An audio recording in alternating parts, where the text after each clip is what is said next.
Assalamualaikum warahmatullahi wabarakatuh. Perkenalkan, nama saya Reski dari jurusan Tadris Kimia, Fakultas Tarbiyah Ilmu Keguruan IAIN Batu Sangkar. Pada kesempatan kali ini, saya akan membahas materi tentang reaksi kimia. Nah, sekarang kita masuk ke bagian A, yaitu tujuan. Tujuan dari kita mempelajari reaksi kimia yaitu yang pertama, membiasakan dengan bukti reaksi kimia. Yang kedua, menulis persamaan reaksi kimia. Yang ketiga, membuat logam tembaga dan menentukan massa atom suatu logam. Yang keempat, mempelajari secara sistematis 5 jenis reaksi kimia utama. Bagian B, yaitu landasan teori.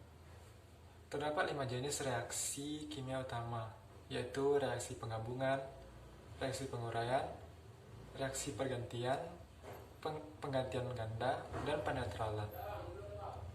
Dalam reaksi kimia, kita akan banyak menemukan berbagai simbol.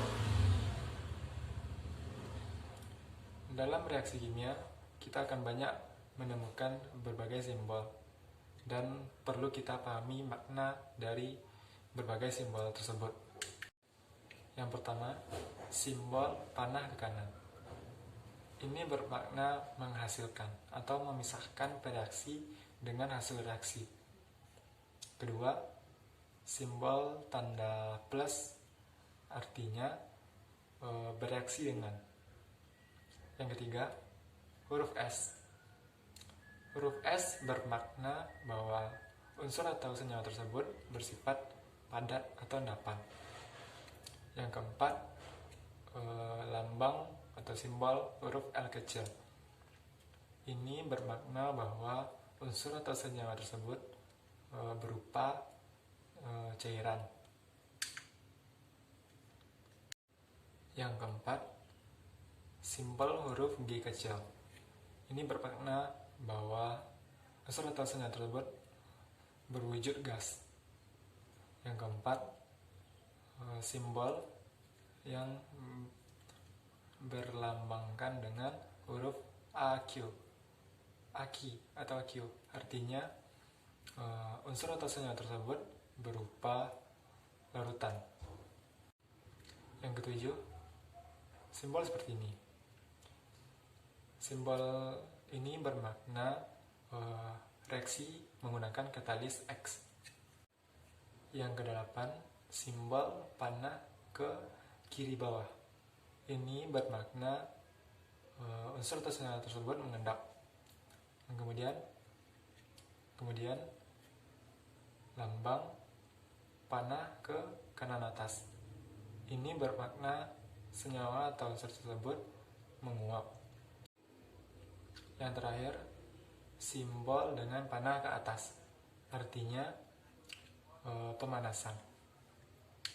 Seperti yang kita bahas di atas, reaksi kimia utama terbagi menjadi 5. Sekarang kita akan membahas masing-masing dari reaksi tersebut. Yang pertama, reaksi penggabungan. Reaksi penggabungan adalah pembuatan suatu senyawa dari 2 macam zat atau lebih. Misalnya, A bereaksi dengan Z menghasilkan AZ. Yang kedua, reaksi penguraian. Reaksi penguraian adalah suatu senyawa pecah menjadi 2 senyawa sederhana atau lebih, biasanya dengan pemanasan. Misalnya, AZ menghasilkan A bereaksi dengan Z. Ketiga, reaksi penggantian, di mana suatu unsur digantikan oleh unsur lain membentuk senyawa baru. Unsur yang digantikan di bagian belakang deretan elektromotif atau volta. Misalnya, A bereaksi dengan BZ menghasilkan AZ bereaksi dengan B. Yang keempat, reaksi penggantian berganda. Penggantian berganda adalah di mana 2 senyawa dalam larutan saling menggantikan partnernya, yaitu anion senyawa yang satu menggantikan anion senyawa lainnya. Misalnya, AX bereaksi dengan BZ sama dengan AZ bereaksi dengan BX. Yang kelima, penetralan. Reaksi penetralan di mana asam dan basa bereaksi membentuk garam dan air. Misalnya HX ditambah BOH, HX bereaksi dengan BOH menghasilkan BX bereaksi dengan HX. Pada percobaan atau praktikum kita kali ini, kita akan melakukan masing-masing dari jenis reaksi yang di atas. Bukti reaksi dapat berupa pembentukan gas, pembentukan endapan, perubahan warna, dan perubahan suhu. Dalam percobaan ini, kita juga akan membuat logam tembaga dari logam yang belum diketahui dari larutan tembaga sulfat. Massa tembaga tersebut dibandingkan dengan logam L. Contoh soal, seorang praktikan menimbang 0,450 gram logam L. Setelah direaksikan dengan 25 ml larutan tembaga sulfat, didapatkan 0,417 gram tembaga murni. Hitung massa atom logam L. Nah, pertama, tembaga murni sebanyak 0,417 gram.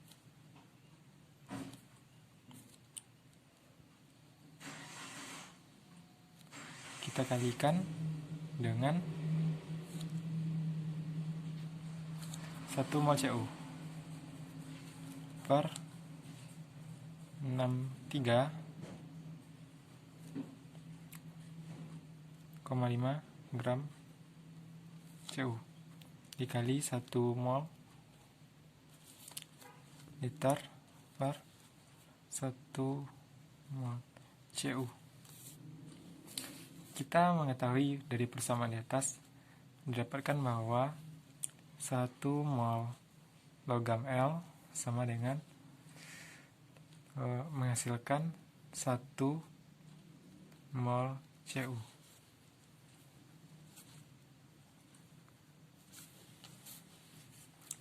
Massa atom L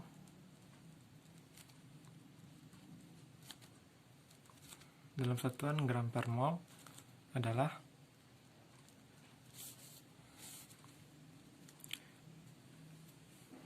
0,450 gram per liter dibagi 0,00657 mol liter. Didapatkan hasil 68,5 gram per mol. C. Peralatan dan bahan. 1. Peralatan. Ada beberapa alat yang harus kita persiapkan sebelum memulai praktikum reaksi kimia. Di antaranya cawan penguap, gelas ukur, gelas piala, lampu spiritus atau bunsen, kaki 3, kawat, kasa, korek api, spatula, kawat logam, tabung reaksi, rak tabung reaksi, penjepit, tabung reaksi, pipet tetes, Erlenmeyer, krus porselen, timbangan, dan kaca arloji. Yang kedua, bahan. Yang perlu kita siapkan diantaranya bubuk seng, bubuk belerang, tembaga 2 sulfat pentahidrat padat, natrium hidrogen karbonat padat, potongan kayu atau lidi, perak nitrat, asam klorida 1 molar, air suling, kawat tembaga, logam magnesium, logam kalsium, raksa 2 nitrat, aluminium nitrat, natrium fosfat, kalium iodida, asam nitrat, asam sulfat, asam fosfat, natrium hidroksida 1 molar, dan fenolftalein. D. Prosedur. Yang pertama, reaksi penggabungan. Campurkan 2 gram bubuk seng dengan 1 gram bubuk belerang dalam kurs dan tempatkan dalam lemari asam. Panaskan sebuah kawat logam sampai api merah dan gunakan kawat merah tersebut untuk menyalakan campuran, kemudian amati. Yang kedua, reaksi penguraian. Masukkan beberapa butir kristal tembaga 2 sulfat pentahidrat padat ke dalam tabung reaksi garing. Pegang tabung reaksi dengan penjepit dan panaskan dengan nyala lampu spiritus. Perhatikan perubahan warna dan tekstur kristal dan amati dinding dalam tabung reaksi. B. Masukkan bubuk natrium hidrogen karbonat atau zinc powder ke dalam Erlenmeyer 250 ml hingga menutupi dasar Erlenmeyer. Masukkan batang lidi yang menyala ke dalam Erlenmeyer. Catat waktu sampai nyala padam. C. Panaskan Erlenmeyer dan amati dinding dalam Erlenmeyer. Masukkan batang lidi yang menyala ke dalam Erlenmeyer. Catat waktu sampai nyala padam. 3. Reaksi penggabungan. A. Masukkan 2 ml larutan AgNO3 ke dalam tabung reaksi dan tambahkan sepotong kawat Cu atau tembaga, kemudian amati yang terjadi. B. Masukkan 2 ml larutan asam klorida ke dalam tabung reaksi dan tambahkan sepotong magnesium, kemudian amati yang terjadi. C. Masukkan 2 ml larutan air H2O ke dalam tabung reaksi dan tambahkan sepotong logam kalsium, amati yang terjadi. D. Masukkan 2 ml raksa 2 nitrat ke dalam tabung reaksi dan tambahkan sepotong kawat, lalu amati yang terjadi. 4. Reaksi penggantian ganda. A. Masukkan masing-masing 2 ml larutan AgNO3 ke dalam 2 tabung reaksi. Pada tabung reaksi pertama, tambahkan 2 ml larutan kalium iodida. Dan pada tabung reaksi kedua, tambahkan 2 ml larutan natrium fosfat. Kemudian amati yang terjadi. B. Masukkan masing-masing 2 ml larutan raksa 2 nitrat ke dalam 2 tabung reaksi. Pada tabung reaksi yang pertama, tambahkan 2 ml larutan kalium iodida dan pada tabung reaksi kedua, tambahkan 2 ml larutan natrium fosfat. Amati yang terjadi. C. Masukkan 2 ml larutan aluminium nitrat ke dalam 2 tabung reaksi. Pada tabung reaksi pertama, tambahkan 2 ml larutan kalium iodida. Dan pada tabung reaksi kedua, tambahkan 2 ml larutan natrium fosfat. Amati yang terjadi. 5. Reaksi penetralan. Langkah kerjanya, masukkan 2 ml asam nitrat, asam sulfat, dan asam fosfat masing-masing ke dalam tabung nomor 1, 2, dan 3. Tambahkan 1 tetes phenolphthalein ke dalam masing-masing tabung. Tambahkan larutan natrium hidroksida ke dalam masing-masing tabung, setetes demi setetes, hingga menghasilkan warna merah muda.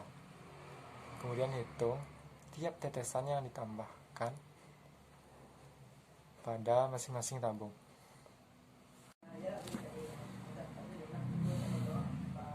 Hanya itulah yang dapat saya jelaskan. Salah dan janggal saya mohon maaf. Wabillahi taufiq wal hidayah. Assalamualaikum warahmatullahi wabarakatuh.